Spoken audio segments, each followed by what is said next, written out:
Today, we will listen to a short English composition called My Orchard. My orchard is not very large, but it is one of the most beautiful places behind our house. I live in a village near a medium-sized city in Romania, so I can enjoy both the quiet countryside and the advantages of the town. However, my favorite place is definitely the orchard in our backyard.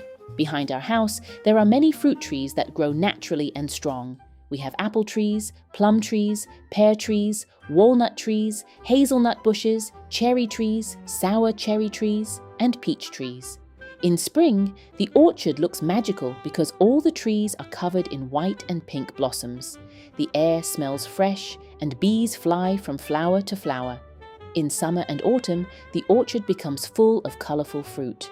I love picking apples and pears directly from the trees. My grandparents often make homemade jam from plums and sour cherries. Walnuts and hazelnuts are collected later in the season, and we store them carefully for winter. There is a small path between the trees where I like to walk or sit and read. Sometimes I climb one of the lower branches and look at the fields around our village. Even though the city is not far away, the orchard feels peaceful and far from noise. I sometimes wish we could grow orange trees as well.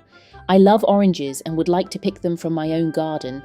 Unfortunately, orange trees cannot survive the cold Romanian winters, so they would freeze. That is why we only grow fruit trees that are strong enough for our climate. Even if my orchard does not have exotic trees, I truly love it because it connects me to nature and my family's traditions.